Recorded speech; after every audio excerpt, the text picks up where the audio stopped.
여러분, 오늘 하나님의 말씀은 우리에게 정말 명확하고 확실한 은혜를 주시기를 원하시고요. 그것을 우리는 보고 있는 것입니다. 그리고 앞으로 보게 될 것이고요. 그리고 대대손손 그러한 증거들을 제시하며 살게 될 것입니다. 10장 22절을 같이 읽어보겠습니다. 여호와께서 주시는 복은 사람을 부하게 하고 근심을 겸하여 주지 아니하시느니라. 이 말씀 이렇게 읽으면 우리는 그래, 이거는 하나님 말씀이니까 이렇지 뭐.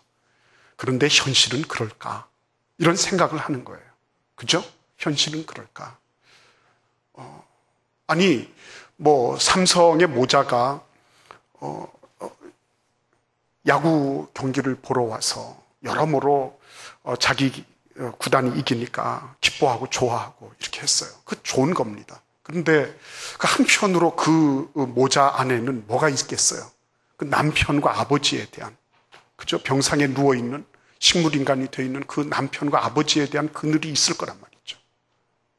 아무리 돈이 있지만은 완벽하지는 않은 거죠. 온전하지는 않은 것입니다. 그러니까 모든 것이 다 이 세상에서 추구하는 것들이 다 완벽한 것처럼 보이지만 사실은 그렇지 않다는 거, 그거를 우리는 알고 있는 거예요. 그래서 그 눈으로 성경도 보는 것입니다. 하나님께서 주시는 복은 사람을 부하게 하고 근심을 겸하여 주지 않으신다. 그래, 그럴 수 있겠지. 그런데 사실 그럴까? 그죠? 사실 그럴까? 생태 환경학자들은 지구적 사고를 굉장히 중요하게 생각합니다. 전체 지구를 생각하면서 환경을 운이하는 거예요. 영위하는 것입니다. 시장에 가서도 비닐백을 사서 당근 한 개를 넣고 올 거냐, 아니면은 한꺼번에 시장 바구니를 들고 가서 그런 거 저런 거를 다 사서 가지고 올 거냐, 이런 거를 지구적인 사고방식을 가지고 생각하라는 거예요. 그런데 여러분, 이 지구적인 사고방식이라고 하는 것이 그들의 관점에서 보면 굉장히 거시적이고 거대한 모든 이들을 만족시킬 만한 그런 거지만 하나님의 관점으로 보자는 거죠. 하나님의 관점으로.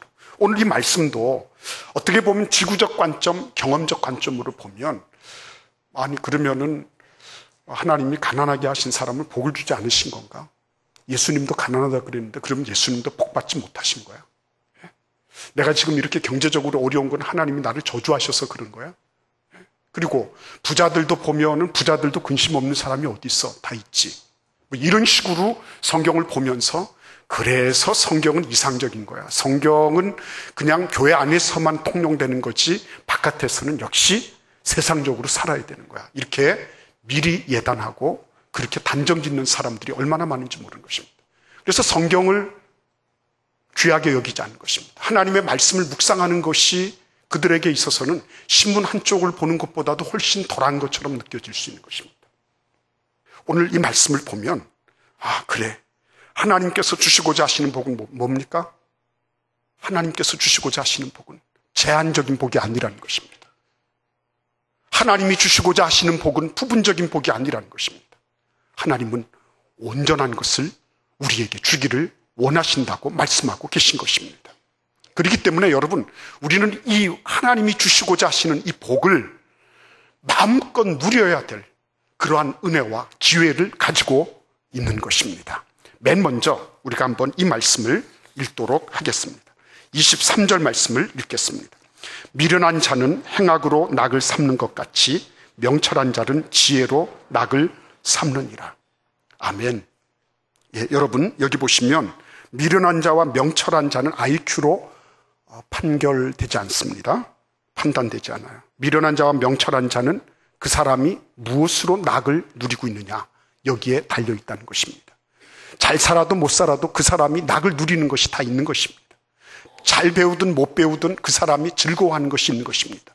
그 즐거워하는 것의 질이 뭐냐는 것이죠. 그것이 그 사람의 명철과 어리석음을 아주 단박에 드러내는, 아주 백일화에 드러내는 그러한 것이 될 것이라고 말씀하고 계신 것입니다. 그러니까 여러분, 지혜와 어리석음의 문제는 멀리 있는 것이 아니에요. 대단하게 험산줄령을 뛰어넘고 그래서 나오는 것이 아닙니다. 그것은 생활 저변에 깔려 있는 것입니다. 내 생활 주변에 보면 그 사람이 지혜로운 사람인지 어리석은 사람인지 남들이 얘기하기 전에 자기 자신이 먼저 아는 거죠. 그것은 다 열려 있고 개방되어 있습니다. 내 주변에서부터 이 모든 것들, 어리석음과 그리고 명철함은 내 주변에서부터 일어나는 일이라고 말씀하고 있는 것입니다. 그런데 행악으로 낙을 삼고 지혜로 낙을 삼습니다. 무엇을 의미하는 것입니까? 내 주변에서 나의 지향점이 무엇이냐 하는 것입니다. 내 방향성이 무엇이냐 하는 것입니다. 예수님께서 좁은 길을 택해라. 좁은 길로 가기를 힘써라 라고 말씀하시는 거죠.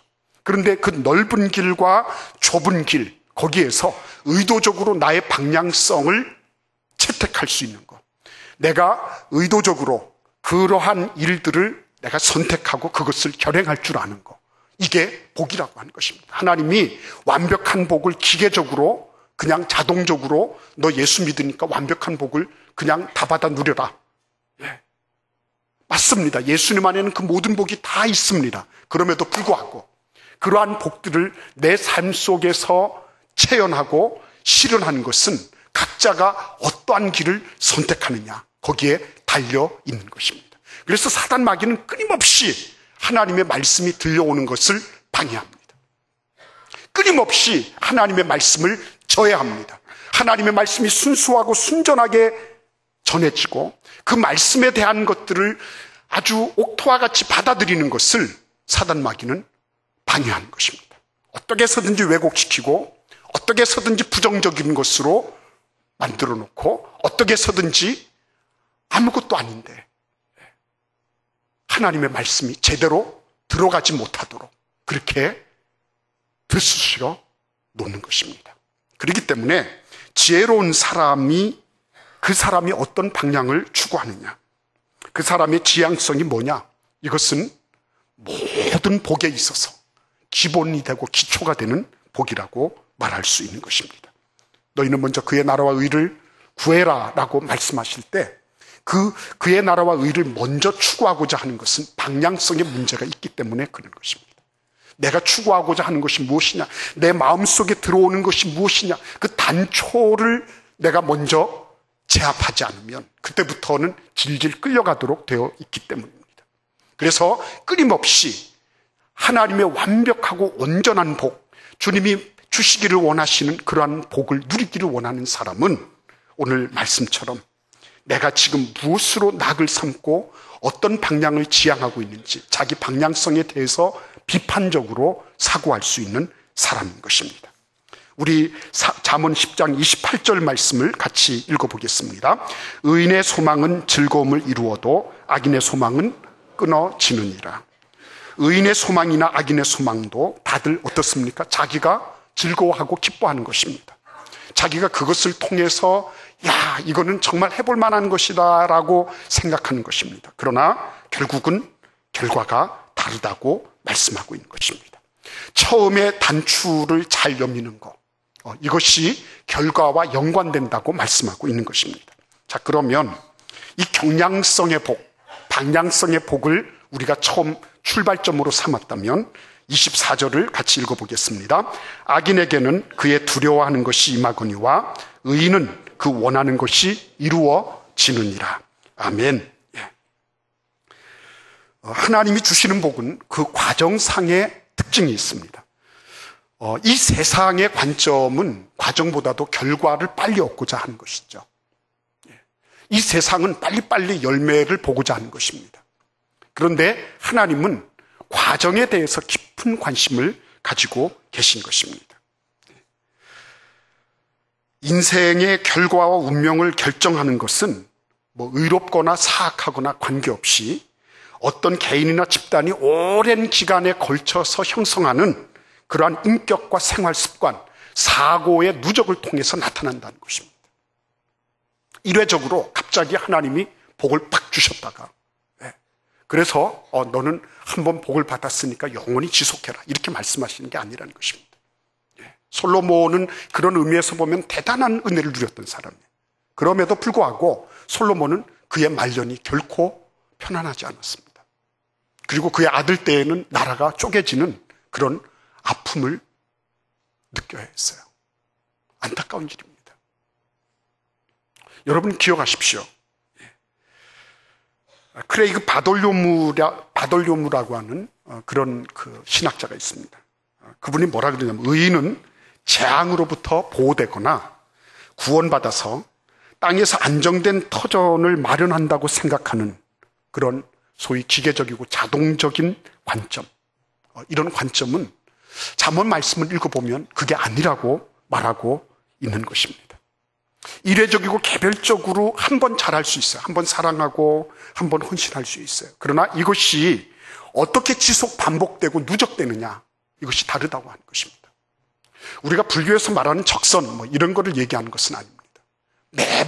매번 믿음으로 그러한 일들, 의로운 행위들, 믿음으로 하나님이 기뻐하시는 행위들을 선택하고 그것을 계속 축적해 나간 결과가 결국 하나님의 온전하신 복을 누리는 일에 어떻게 된다고요? 그것이 하나님의 온전한 복에 참여하고 그러한 복을 누리는 첩경이 된다고 말하고 있는 것입니다. 그래서 여러분 오랜 시간이 필요한 것입니다. 지속 반복되고 있는 것이 무엇이냐 살펴볼 필요가 있는 것입니다. 잘 살펴보십시오. 우리 가정에서 지속 반복되고 있는, 부부간에 지속 반복되고 있는 언어가 무엇이냐, 그게 누적되면 어떻게 돼요? 드러날 것입니다. 우리 회사에서 지속 반복되고 있는 의식이 뭐냐, 그렇죠? 우리 구역 안에서 어떤 얘기들이 지속 반복되고 있으며 어떤 행위들이 누적되고 있느냐, 대단히 중요한 부분입니다. 왜 이것이 그렇게 중요한가 하는 거죠. 거기 보시면 뭐라고 말씀하고 있습니까? 24절에 보시면 악인에게는 그의 두려워하는 것이 임한다라고 말하고 있습니다. 악인이 악을 행하는 것을 즐기고 누린다고 말씀드렸습니다. 그 앞에 23절에 보시면 행악자는 그 행악하는 것으로 낙을 삼는다 그랬어요. 그런데 그 행악하면서 무엇이 생기는 것입니까? 악이 누적되면 뭐가 생겨요? 두려움이 생기는 것입니다. 그런데 여러분 놀라운 말씀이 있습니다. 거기 보시면 뭐라 그랬죠? 의인은 그 원하는 것이 이루어지느니라 그랬습니다. 의의가 계속 반복되면, 지속 반복되면 어떻게 되죠? 원하는 것이 생기는 것입니다. 원하는 것. 의의가 지속 반복되면 하나님을 믿는 믿음으로 믿음의 길을 선택하고 그 길을 걸어가기 시작하면 그러면 그때 일어나는 일이 뭐예요? 동기가 부여되고 열정이 생기는 것입니다. 우리 같이 한번 빌립보서 2장 13절 말씀을 같이 읽어보도록 하겠습니다. 빌립보서 2장 13절입니다.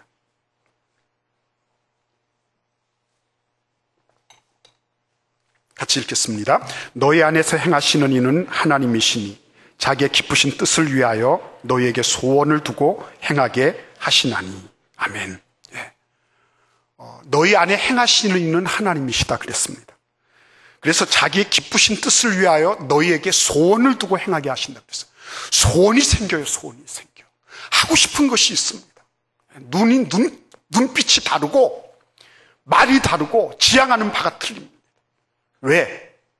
여러분 열정이란 말, enthusiasm이란 말 알고 계시죠? enthusiasm. 열정이란 말. in God예요. 하나님 안에 있으면 뭐가 생긴다고요? 열정이 생기는 거예요. 열정. 하고 싶은 것입니다. 기도하고 싶고 말씀 속에 들어지고 싶고 선한 일, 믿음의 일을 하고 싶어지는 거예요. 의의가 반복되면 그렇게 되는 것입니다. 믿음의 의의를 계속적으로 축적해 나가면 하기 싫다. 의욕 상실이다. 뭐를 해도 그렇지 뭐. 그러면서 그냥 손 놓고 있을 수가 없는 것입니다. 왜요? 하나님께서 얼마나 인류를 구원하시기 위한 열정으로 불타오르셨냐는 거예요. 그의 아들을 이 땅에 내어놓으시고 십자가에 달리시는 그 일도 다 감수하시면서 하나님의 열심히 그 일을 이루시기까지 하나님은 쉬지 않으시는 거예요. 그 열정이 어디 안에 들어와 있는 것입니까? 우리 안에 들어와 있는 것입니다. 그렇기 때문에 그리스도 안에서 믿음으로 살기를 원하고 의롭게 살기를 원하는 사람, 그 사람은 직장 생활이 다릅니다. 직장에서도 가장 어떻게 보면 바보같이 열심히 일하는 사람일 수 있어요. 그 사람이 사업도 그 사람이 무슨 영리를 얻기 위해서, 이익을 얻기 위해서 사람 속이고 등치고 이렇게 하지 않습니다. 말씀 그대로 딱 나갑니다. 정직하게 합니다. 말씀대로. 그렇게 하면서도 그는 하나님이 주시는 복을 누리기 때문에 얼마든지 경쟁력 있는 그런 삶을 살아갈 수 있습니다. 아이들도 마찬가지입니다. 너 공부만 잘해라. 천만의 말씀입니다. 공부 잘하고 다른 거 못하는 거. 예. 공부 잘하지만 그러나 다른 거 못하는 사람이 되는 것이 아니라 진짜 그 아이가 예수 그리스도로 말미암아 믿음으로 살아가고 믿음으로 자기뿐만 아니라 다른 사람들을 배려할 줄 알고 그래서 폭넓은 인성과 인격을 갖추고 그래서 하나님 앞에 정말 그렇게 살아가는 아이가 된다면요. 그냥 공부만 잘하는 것 말고 얼마나 그 아이를 통해서 많은 사람들이 영향을 받을까 생각해 보십시오. 그 아이가 자라가면서 얼마나 많은 이들에게 유익이 되고 복이 될까 생각해 보십시오. 그렇죠? 그렇기 때문에 여러분 오늘 이 말씀을 보면 의인이 의로운 행위를 반복함을 통해서 나타나는 것은 그 안에 하나님이 주시는 열정이다. 이 회사 어떻게 그만둘까? 그렇죠?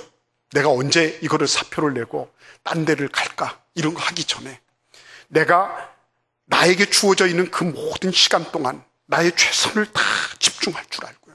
하나님이 주신 창의적인 지혜를 적용할 줄 알고요. 이러면서 그렇게 가는 거죠. 나중에 보면 헤드헌터들이 먼저 알아요. 그런 사람들은 동종업계에 있는 사람들이 서로 모시고 가려고 그럽니다. 저 사람을 우리 회사에 데리고 가면 됩니다. 그렇게 돼 있습니다. 믿음으로 사는 것. 그리고 믿음으로 그러한 지속 반복의 은혜를 누리는 사람. 그 사람을 오늘 24절은 말씀하고 계신 것입니다. 우리 같이 한번 25절을 한번 같이 읽어보겠습니다.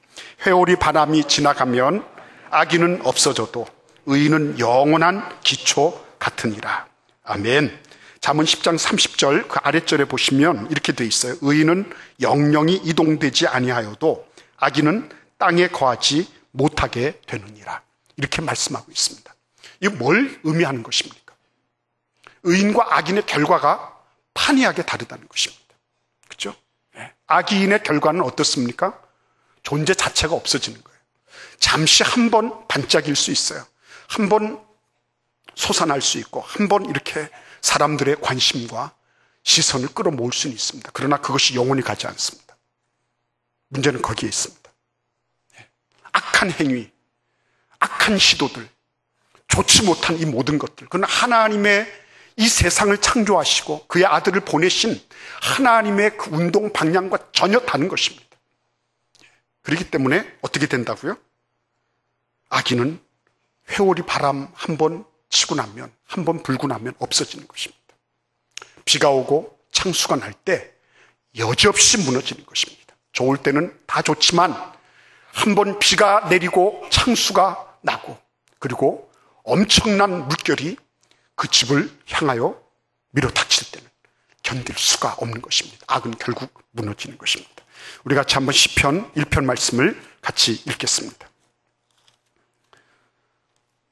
자, 우리 같이 4절 말씀 있습니다. 악인들은 그렇지 아니하며 오직 바람에 나는 겨와 같도다. 바람에 나는 겨. 여러분 이런 말씀을 읽으면 얼마나 성경이 악인들의 존재에 대해서 얼마나 이것이 하찮은 것인가, 보잘것없는 것인가 하는 것을 나타내려고 비유 중에 비유를 끌어오고 상징 중에 상징을 끌어오려고 노력하고 있는 모습을 보는 것이에요. 얼마나 악한 짓이, 악한 언어, 악한 의식, 악한 행위가 이것이 얼마나 형편없는 것이냐 하는 것에 대해서 성경은 오직 바람에 나는 겨와 같도다 이렇게 증거하고 있는 것입니다. 바람 한 번 불면 겨는 몸둘 바를 모르는 것입니다. 근데 악인들의 소위가 바람에 나는 겨와 같도다. 존재감 자체가 없는 것입니다. 사람이 알아주는 존재감 말고 자기 자신도 다른 사람들도 존재감이 없어요. 여러분 그 이유에 대해서 3절을 한번 같이 읽어보겠습니다. 그는 시냇가에 심은 나무가 철을 따라 열매를 맺으며 그 잎사귀가 마르지 아니함 같으니 그가 하는 모든 일이 다 형통하리로다. 여러분, 여기에서 무슨 말씀하고 있습니까? 의인의 길은 뭐예요? 시냇가에 심은 나무와 같은 것입니다. 깊이 시냇가를 향하여 뿌리를 내리고 있는, 흔들림이 없는 삶, 요동함이 없는 삶, 그런 삶 하나님께서 우리에게 주기를 원하시는 거예요. 어떤 가뭄이 와도, 어떤 홍수가 와도 깊이 뿌리를 내리고 있어서 흔들림이 없는 진중한 삶, 그렇죠? 진짜 그리스도인, 흔들림이 없는 것입니다. 진짜 그리스도인, 사람 때문에, 환경 때문에, 어떠한 조건들 때문에 흔들림이 없는 거예요. 그러한 진중하고 진실된 그리스도인의 삶, 그 삶을 하나님께서 주신다고 말씀하시는 거예요. 그죠? 시절을 쫓아 과실을 맺으며 그 잎사귀가 마르지 아니함 같으니 그 행사가 다 형통하리로다. 그죠? 그 행사가 다 형통하리로다. 그 뿌리는 어디에 있습니까? 2절을 읽어보겠습니다. 1장 2절입니다. 오직 여호와의 율법을 즐거워하여 그의 율법을 주야로 묵상하는도다. 아멘. 뿌리가 물 근원을 향하여 내리타는 것처럼 의인의 마음과 관심은 어디로 뿌리를 내리고 있습니까? 하나님의 말씀을 향하여 뿌리를 내리고 있는 것입니다. 이러한 생이 결국은 뭡니까? 의인은 영원한 기초와 같으니라. 그죠? 다 똑같은 인생을 살아도요, 내가 처음에 단추를 어디로 여미느냐 중요한 것입니다. 그리고 그것이 어떻게 누적 반복되고 있느냐, 거기에 따라서 영원한 기초가 되든지 한번 바람이 불면 형해도 없이 사라져버리는 그런 인생이 될 것인지를 결정한다고 말씀하고 있는 것입니다. 오늘 주님 앞에 나오신 여러분들, 우리 하나님께서 우리를 다 복주시기를 원하시는 것입니다. 여기에는 무슨 조건이 없어요. 네가 이전에 얼마만큼 많이 배웠구나, 그러니까 너는 이 정도를 해라. 너는 못 배웠구나, 너는 그러니까 이 정도 수준 이하로 해라, 이렇게 말씀하지 않으세요. 이거는 정말 여러분, 우리가 욕심 부릴 만한 내용이에요. 욕심 부릴 만한 내용. 하나님, 나는 하나님의 복을 더 많이 누리고 싶어요. 나는 하나님께서 주시는 그런 영원한 복을 내 대대손손 물려주기를 바라요. 하나님, 나를 도와주세요. 그래서 나의 처음, 내 생각과 나의 의식과 나의 모든 언어와 나의 행동의 모든 출발점이 복되게 해주세요. 내가 하나님의 말씀을 지향하게 하시고 진리를 지향하게 하시고 그 말씀을 따라 순종하는 삶을 선택하게 해주세요. 그죠? 그리고 그러한 일들이 계속 반복되도록 다니엘처럼 목숨이 걸려 있어도 나는 이 일을 절대로 포기할 수 없습니다. 그죠? 하나님이 마음속에 뭘 주신다고요? 소원을 주시니까. 하나님의 뜻을 따라 내가 움직이고 있는 것이기 때문에, 그래서 나는 하나님의 뜻을 목숨 걸고서라도 이거를 하기를 원합니다. 그래서 어떤 만난이 있어도 그 일을 감당해내는 거죠. 그죠? 그럴 때 하나님이 뭘 약속하십니까? 의인은 영원한 기초와 같으니라. 의인은 영영이 이동되지 아니하여도 악인은 땅에 거하지 못하게 되느니라. 오늘 하나님께서 우리에게 이 영원한 복, 그죠? 온전한 복 누리기를 원하고 계십니다.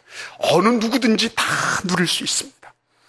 이전까지의 것들을 묻지 않으십니다. 지금부터 하나님, 내가 출발을 잘하게 해주시고 누적 반복되는 것을 잘하게 해주시고 끝까지 견지할 수 있는 은혜를 허락해 주세요.